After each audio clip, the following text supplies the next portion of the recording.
speaker now is Roland Pellenq, and he is research director at CNRS in France.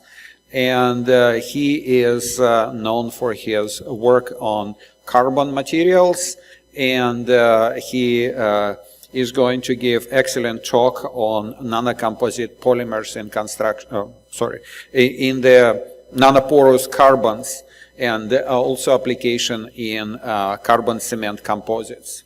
So Roland? All right, good morning everyone. So I'm Roland, I can't see much.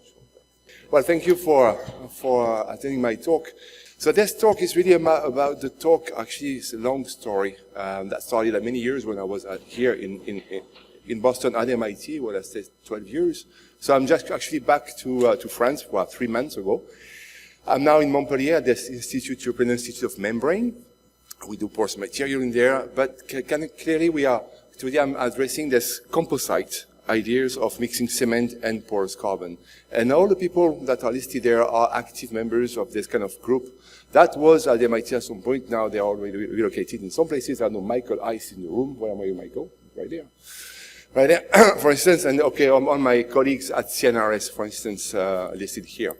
And furthermore, this is a combination, a lot of simulation and experiments. An experiment, you're going to see a lot of tomography, because we like to see in 3D at different scales. All right, from the nanoscales up to the micron scale. All right, cement. You know cement better than I do. That's a long story short. This is cement story of a time, in the sense that this is time here. This is the kind of growing kind of mechanical properties of cement. You have a kind of liquid thing, and at some point, at 10 minutes, you have a gel. And if you wait 10 hours, you have a stone, right? So you see, you shot up from MPAs to GPAs right there. There is a bit of heat that's given in there, quite a lot actually. And this is the chemical reaction. They have the C2S, C3S. That's nothing to do with carbon or sulfur. You know the chemistry, right? C is for CaO, S for SiO2. And these are the 2 and 3 calcium silicate plus water gives you CH, Portlandite, and CSH, calcium silicate hydrate. And that gives the cement the properties, the glue. That's the phase that matters. And you see here a kind of a cartoon. I don't know where the laser gone, but anyway, on the right of the screen, the idea of this growing form of CSH that glues everything together. All right, so here this is a summary of 20 years of work. So some years ago, we did this first nanoscale model of cement. This is a layered structure with water. You can see in blue in there. It's a calcium silicate. The red and the yellow are the silica, actually, silica chunks in there. And then we were actually working at MIT with Amin Jennings. He actually passed away a few years ago, but he is the guy known to have unraveled the nanotexture of cement. You have the grain. Those grains are in size typically of a few nanometers, 5. You see the layer structure, which is this one here. And of course, then this is an assembly of those grains. And then sometime later, Katerina, you need to do this is the first kind of molecular mesoscale simulation of those grains. So knowing this, we can calculate the interaction between 2 of those grains, and then we scale up to the micron. Here is almost a micron. The size of the box is 0.6 micron. Here we are at the very nanoscale, of course. So one way to actually characterize the whole thing is actually to actually calculate, for instance, the absorption isotherm that we did. I don't go to details, that we can compare to experiments, and to tell you that cement is really a multi-scale porous material. You see the porosity of water at the nanoscale, in between the grain, that is our gel scale, and of course, in a bigger crack in there that we call capillary pores. And I shall come back to that, because this is key in what I'm going to tell you when going to mixing with carbon. All right. So this is tomography experiment. If this thing's going to run, maybe. No, we never know. There's a movie in there. Right there, yes. This is done by my colleague in Marseille. Marseille, they do a lot. All the image that Constantine was showing was taken in Marseille, in France, in CNRS. They are very good in imaging things at different scale, from the very atomic scale up to the mesoscale, using a lot of technologies, including this this tomography thing. So this is a chunk of CSH. You see the size of the box. Oh, sorry, I don't want the thing to move right here. The size of the box is about twice the size of the simulation cell, the mesoscale simulation. So here we studied at nanoscale, a very atomistic scale up to the micron scale. Here we have this crack in there that corresponds to those cracks in there somehow. And I saw more recent pictures and movies from Daniel Ferry in Marseille. And they were kind of really looking exactly like that thing that the simulation was actually has found. So, okay, so cement has those big cracks in there, and you're going to see that when I mix with carbon, probably the carbon will stay in those big cracks. Okay? For good reasons, that cement doesn't care about carbon again. And it's the same cement paste at a very large scale. So now you see that I am in a micron, tens of microns, with a resolution of 64 nanometers. Before, the view field was only 200 nanometers. So we are way above. So I'm going to run the movie. So in gray, this is the CSH paste, or the hydration products. In white, these are unreacted clinker grains, the C2S, C3S, and in black, the porosity. We'll come back, and then we'll select the porosity in red.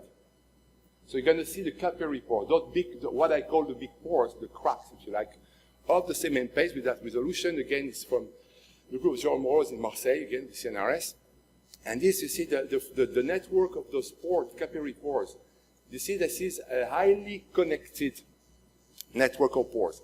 Now, once we have the image, the beauty with those tomography experiments is that we can go and looking the connectivity of those pores, the pore size, all those kind of things. So at the end, we have a kind of understanding of the base. So what you have to keep in mind is the pore network is connected more than 90%.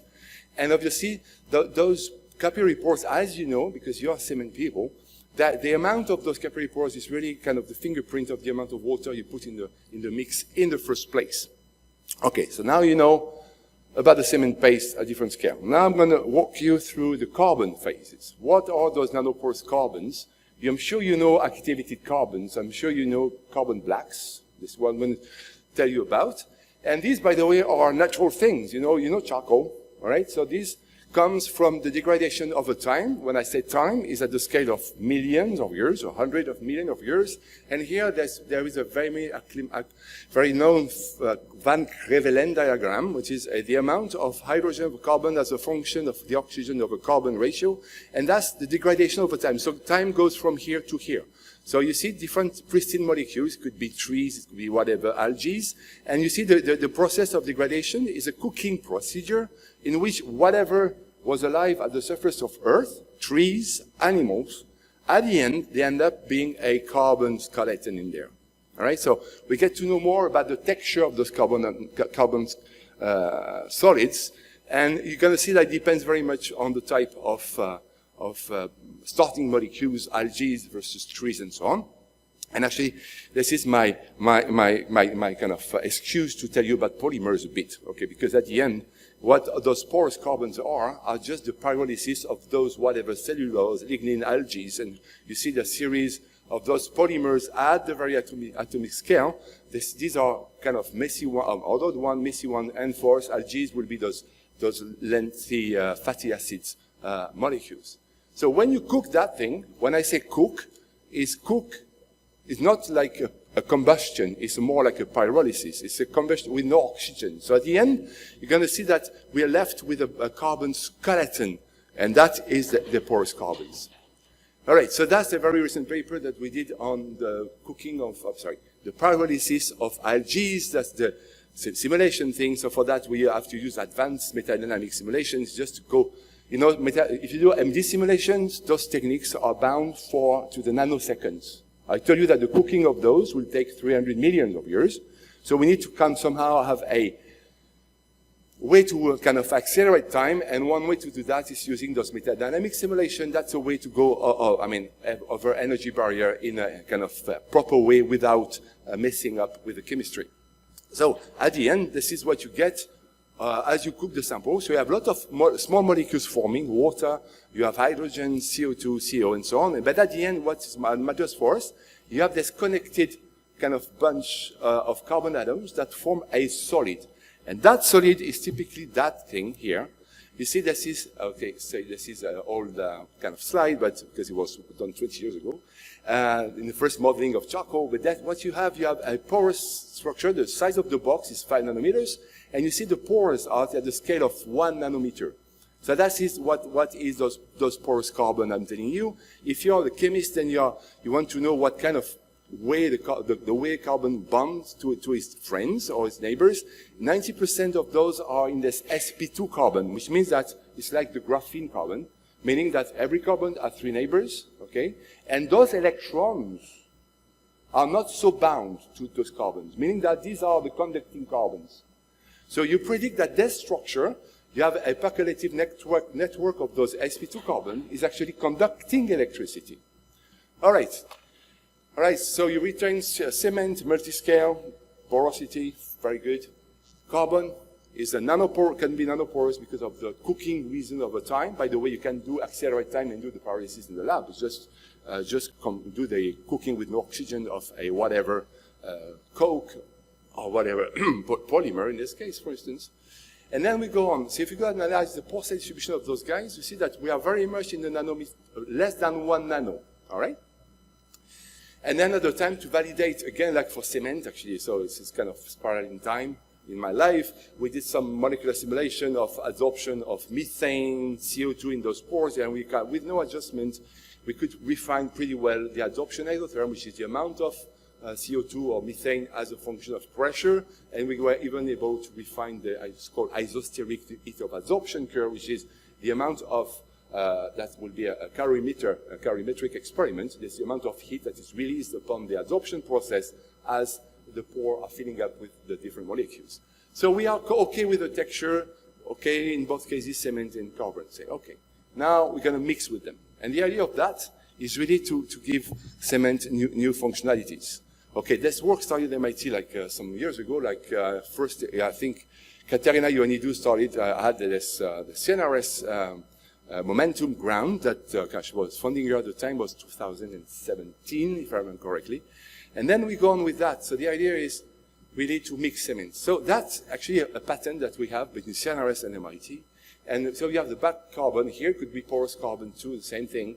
And then we do this ink. But you know carbon doesn't like water too much. So in order to disperse, to do a proper dispersion, we need to have those kind of lignin, meta-sodium cellulose actually to have this kind of ink black. And the amount of water that is in there is the right amount of water to do the hydration of cement, typically 40%.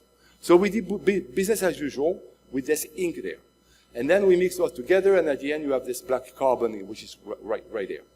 Now, I have to tell you, I'm not presenting some slides on that thing, but Katarina and you do have an extensive program in France on that thing.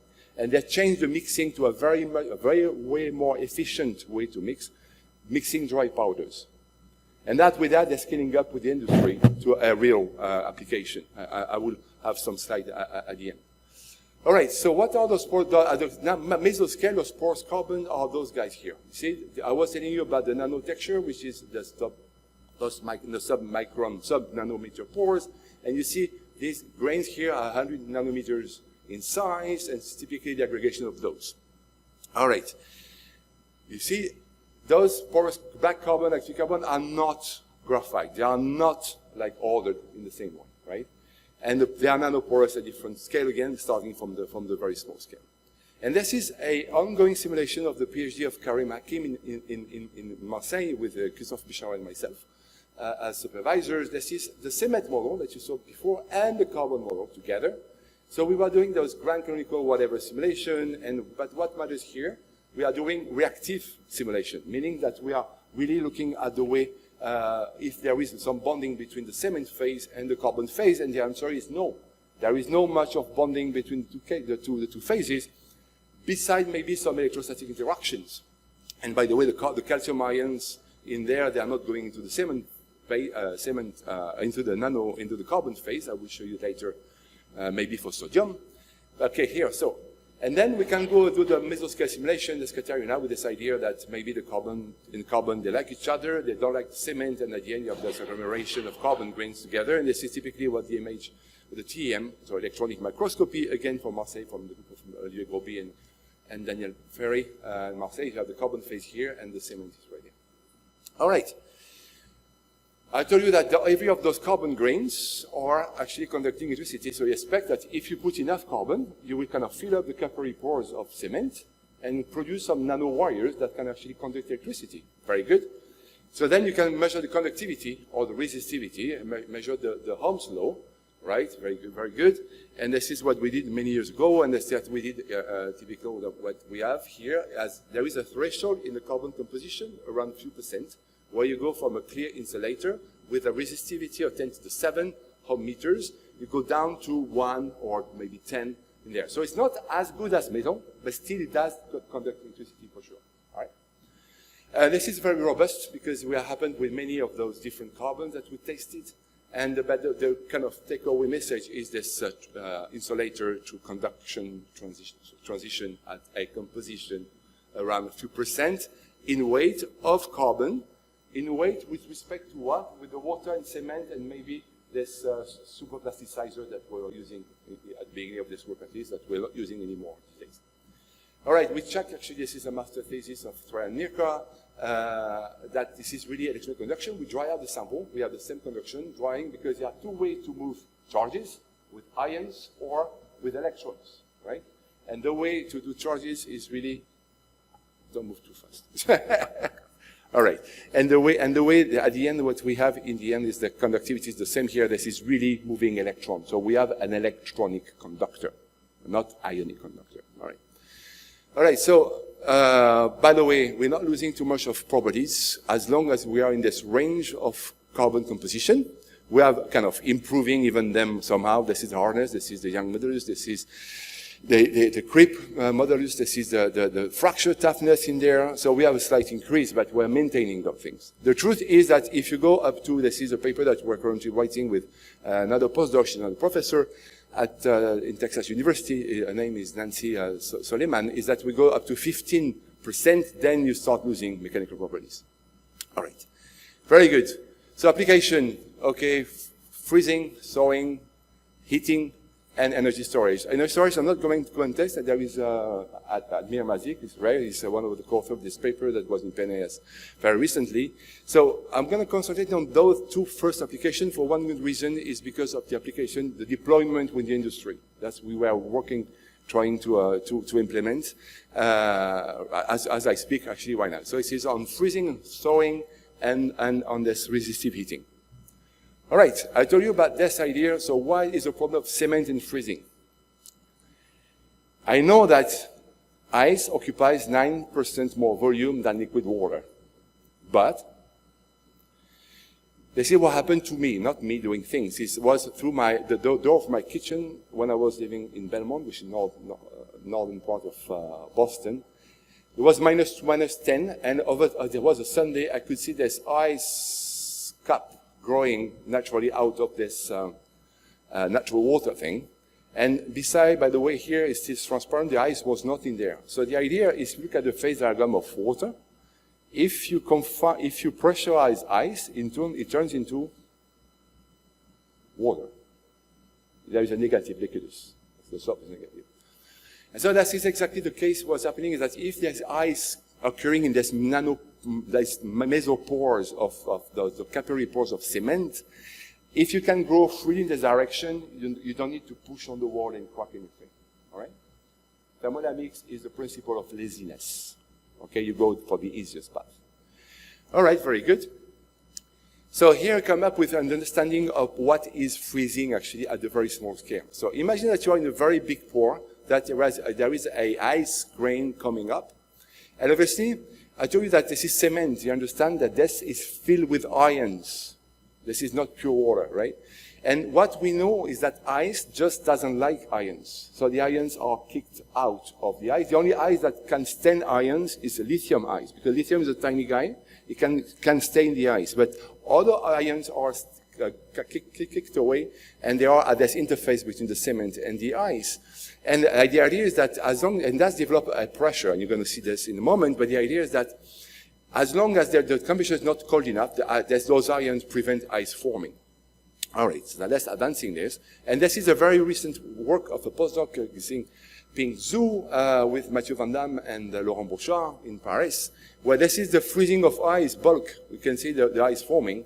And this is the same freezing in the mesopore, like big pores of cement with simulation at the atomistic scale. You see that, yes, you can maybe grow an ice core in there, but there is a layer here which remains always liquid with all the ions. You see there is no ion in there. All the ions are there. All right? And that layer, because of the ions, remains liquid. Very good. All right, so if we can now calculate the pressure, the pressure in between the ice and the surface, the cement, in this nanolayer, you end up with this kind of values, hundreds of MPAs, as a function of the thickness of this layer here, okay? And typically we are at the thickness, if I come back, is at the scale of, let's say, this is 2 nanometers, say, or 1 or 2 nanometers. All right, so we can actually, we are here, we can do a reading for 1 nanometers as a function of the salt concentration, which is right there. That was done in PhD of Ting-Tao Zhu at MIT before, and Xingping Zhu, another Zhu, is kind of applying that really to cement as we speak now. So this is a positive pressure. Positive pressure means disjoining. All right, so this is creating a lot of pressure between the ice and the cement paste. All right, now if I use this pressure, which typically is 50 MPAs, and this is the phase diagram of water. We are in big pores, there's not much of confinement effect. Then I can read the temperature at which we can expect a problem, because as soon as ice is formed, meaning that it's cold enough, okay, typically it's -7, then we start having this, and the problems, a mechanical problem, and this is typically what we have with this ice, with the infrastructure problem, is typically at this kind of temperature. All right, then we could calculate this, the damage maximum temperature thing as a function of the saltiness of the water, of the electrolyte, and this is the big blue thing of the simulation for potassium and sodium, chlorine, and the rest are experimental data measured by Jason Weiss groups, and this is typically kind of very good agreement for the freezing. The green, by the way, this is thawing. This is typical of a phase transition, first order phase transition, as we expect. We have a thawing which is a bit kind of shifted in temperature with respect to the other thing. Right, now let's go to the real thing. This is the material before. That was done at Michael Heist group, where you can do imbibation over 24 hours. You can do 6 cycles of fully imbibating the cement from up to 100%, and then you can kind of submit cement to a very difficult conditions, and you can see the cracks everywhere in the sample. All right. And what was nice in there is that they managed to do the imbibation and the freezing at Michael's place in Hanover, send the sample to Marseille, and still image the same exact place. All right, so that was the cool thing, so that we can actually locate. You see here, these are air bubbles in there.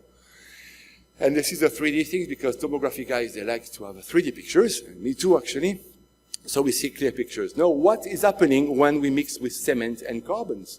So the same air bubbles, before and after, the same 6 cycles over 24 hours, -20 plus 20.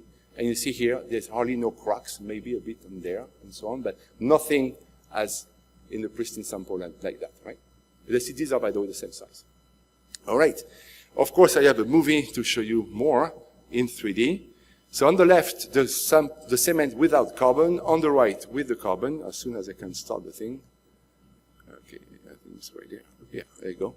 So you're going to go in as usual, and then you're going to see the fracture on the left and not on the right, to tell you the story. So, okay, we got the samples. You can see the air bubbles at the beginning. It turns, these are the air bubbles, and suddenly, go down in temperature, you see all the crack planes everywhere, and not happening in the carbon mix. All right, so we have so that's the good thing, is that the carbon in there is just a mixing thing, where we do business as usual with the same amount of water. Maybe the trick is when you're mixing the powders now, that is really efficient, so that we don't need any super plasticizer. But clearly at the end, this is business as usual. All right. All right. Let's move on with this thing. Okay. All right. So why is it, for the very small scale, the good reason to understanding thing? Why is that the presence of carbon mitigating the damage from freezing and thawing? And you see here, this is an absorption endotherm of ions of NaCl inside porous carbon, depending on the initial concentration of NaCl in there. There you have this kind of behavior in there. This is taken from this paper here. And we are doing the simulation right now with Karim, actually, but you see that there is a good affinity of, somehow the NaCl goes naturally into porous carbon. And this is known for some time. If you look at the literature, it's called inclusion. Back in the 70s, they were doing inclusion of sodium, lithium into graphite. This is kind of the same ideas.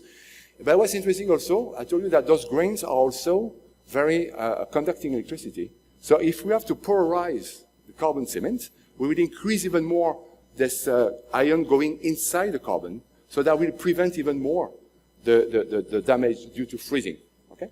You see that here, we store more ions due to a polarization inside those pores. All right. Now, so here, this is just a cartoon for now. The idea is that we get the sodium ions probably going into this intercalating into the pores of the carbon. The chlorine ions are maybe stuck onto the calcium ions that are the surface of the pores. I say maybe because Karim is doing the simulation right now, but that's typically the idea that we have in there. So the whole kind of very key idea is that getting the ions inside the pores just kills this pressure. And then there is no more freezing damage. Okay? Right, next is to go to the Joule effect. Joule effect is a measurement of a heat release. And so we did for those carbon cement sample, measuring the temperature, and over time you have typical this kind of thing that follow this kind of law in there with a characteristic time scale, which is for the size of centimeter of this little carbon thing. Is the scale of minutes. It could be, of course, bigger for a bigger sample. And typically, this is what we get in there. You see the temperature increase of the little cylinder as a function of carbon content with the voltage. We can actually increase by 100 degrees. We make the thing to boil, the water to boil. So there is a large heat effect with this carbon. And there is a good, of course, nanoscale reason of that.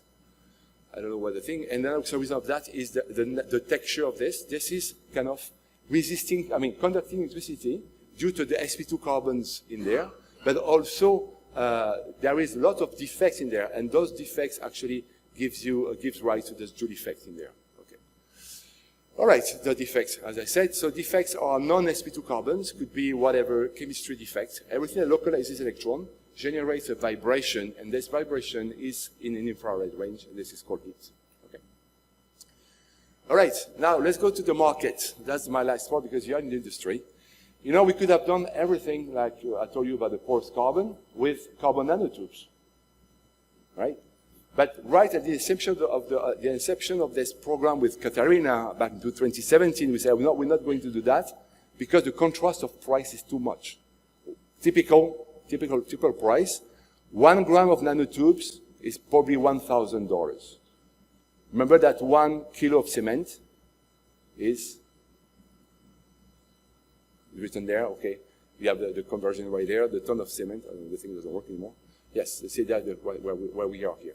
So the good thing of using those black carbon or active carbon, we're not crazy more expensive than cement a couple of times. And by the way, we are using a very little quantity, a few percent. So at the end, the mix is at the scale of maybe a factor 2 more for this kind of special carbon cement. But we're not crazy, okay? Of cement. Now, if I go to what we did actually, that's a tile that that we did for that thing, so we can have a kind of setup to conduct electricity. There is kind of an electrode thing in there, so that we can polarize the thing. And that's typical what we did. I see the scale here is by the 15 centimeters. So that may be some heating system, and we could actually show at an exhibition in Las Vegas back in just before COVID, the melting of ice cubes like that, because the temperature increases to 50 degrees in this, right? And then we can actually go to, and this is the new thing, is that with this company called Pellenq. Pellenq is a medium-sized concrete company in France at Bischwiller. Bischwiller is a city attached to Strasbourg, at the French-German border.